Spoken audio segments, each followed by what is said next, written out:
নমস্কার সবাইকে, আবার একটা নতুন ভিডিওতে সবাইকে স্বাগত। আশা করি সবাই ভালো আছেন। আজকে তৈরি করব নারকেলের বরফি বা অনেকে নারকেলের তক্তিও বলেন। সাধারণত জন্মাষ্টমীর সময় বা লক্ষ্মী পুজোর সময় অনেকের বাড়িতেই হয়।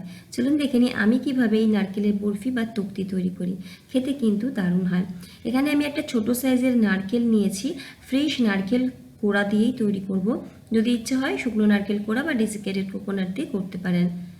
তো নারকেলের সাদা অংশটা নিয়েছি, চেষ্টা করব লাল অংশ যাতে না থাকে, তাহলে কিন্তু বরফি বা তক্তিগুলো একদম সাদা ধপধপে হবে। যে পরিমাণে নারকেল কোড়া নিয়েছি তার অর্ধেক পরিমাণে এখানে দিচ্ছি চিনি। মিষ্টিটা নিজেদের প্রয়োজন মতো বা নিজেদের টেস্ট অনুযায়ী সবসময় ব্যবহার করবেন। মিষ্টি আমরা কম বেশি সবাই খেয়ে থাকি।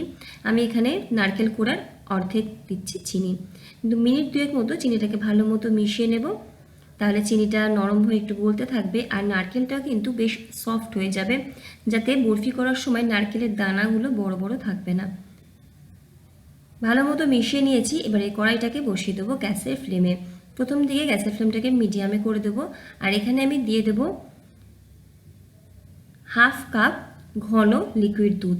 1 কাপ লিকুইড দুধকে আমি জাল দিয়ে ফুটিয়ে হাফ কাপ করে নিয়েছি।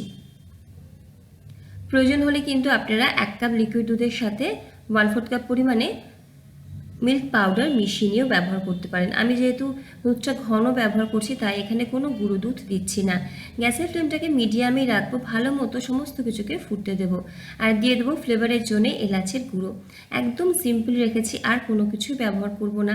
স্বাদ বাড়ানোর জন্য চাইলে কালাকাঁদ ব্যবহার করতে পারেন বা কনডেন্স মিল্কও ব্যবহার করতে পারেন। গ্যাসের ফ্লেমটা মিডিয়ামে রাখবো। যখন দেখবো এরকম শুকিয়ে আসতে তখন গ্যাসের ফ্লেমটাকে করে দেবো লোতে। নারকেল কিন্তু খুব তাড়াতাড়ি কড়াইয়ের তলার দিকটা ধরে যায়, তাই লো ফ্লেম করে আমাদের ভালো মতো সমস্ত কিছুকে নাড়াচাড়া করতে হবে।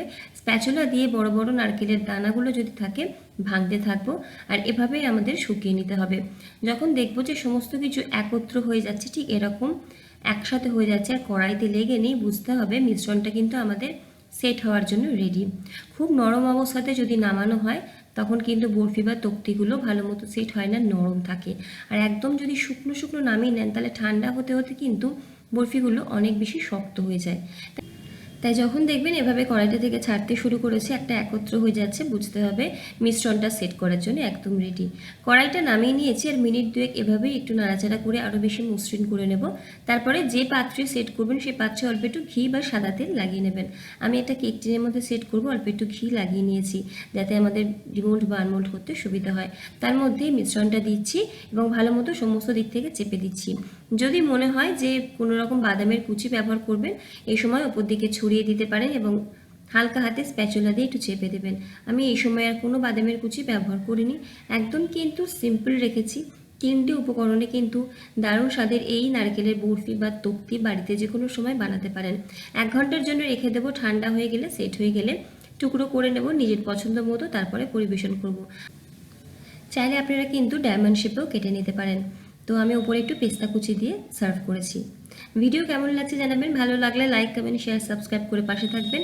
আর খারাপ লাগলে অবশ্যই এটা ডিসলাইক দেবেন, তাহলে আমি বুঝতে পারবো যে আপনাদের কোনটা ভালো লাগছে আর কোনটা খারাপ। আজ এই অবধি, দেখা হচ্ছে পরের ভিডিওতে অন্য কোনো ভিডিও নিয়ে বা রেসিপি নিয়ে। ভালো থাকুন।